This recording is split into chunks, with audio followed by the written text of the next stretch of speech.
Hi again. I'm going to show you how to plant onions in a container today. I've never actually done this.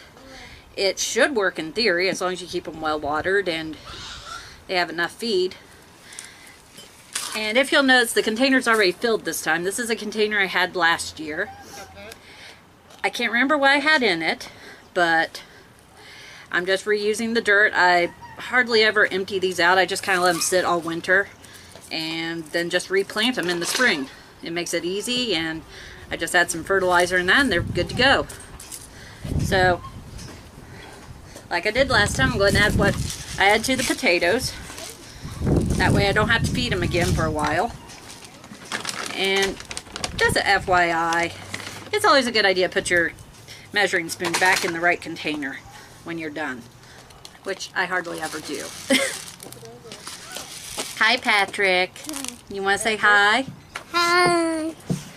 Okay. I'm just using 1 tablespoon for this container, like the last time.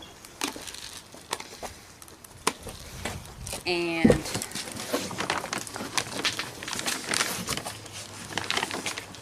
one tablespoon of garden tone. And 1 tablespoon of kelp meal.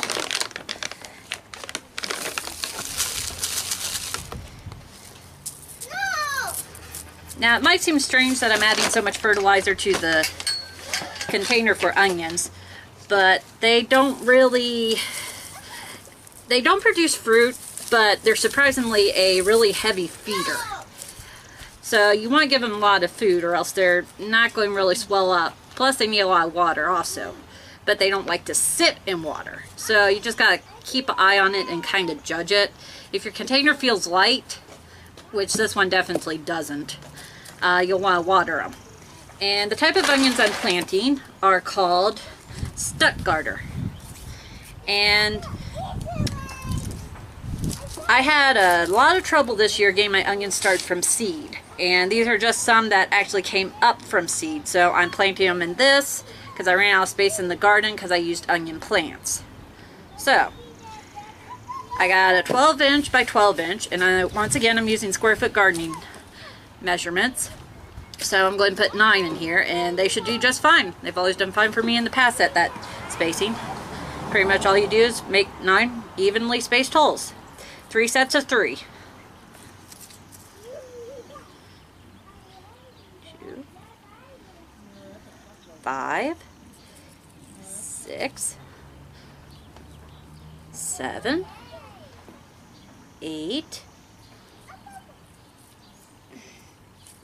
Okay, 2 fingers work better. And these onions are pretty easy to get out. Most people say you lift them out with a like a pen, pencil, or even like the plant marker, which you could do, but me, I'm just going to be brutal and pull them out pretty much like that. And then you just make sure you get all the little roots in there and tamp down the soil around them.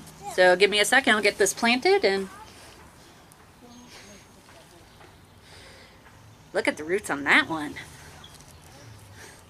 These have been in here a while. I planted these back in February.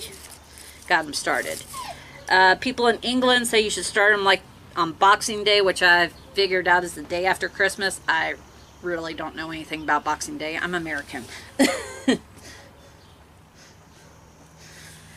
But anyway, these go pretty quick. This is pretty quick, easy, simple.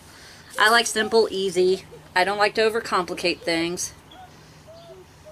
My life's complicated enough with 3 kids. So just tap that down in there. Yeah, you don't have to be real gentle with onions. They're a tough little plant.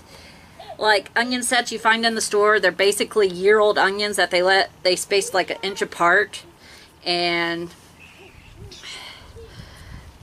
grew till they were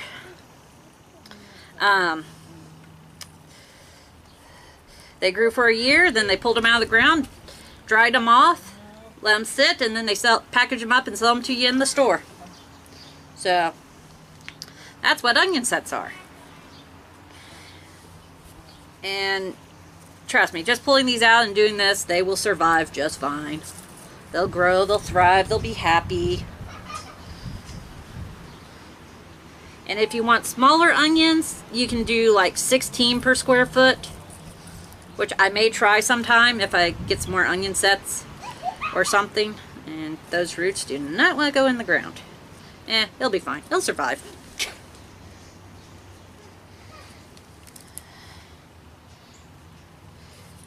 And that little guy's in there. And like I said, that's pretty much how you plant onions, in a container or in the ground. Because you can use this for in the ground too. So I'm just going to put these guys off to a sunny spot, probably out in the garden. And they'll grow just fine. I'll see you next time.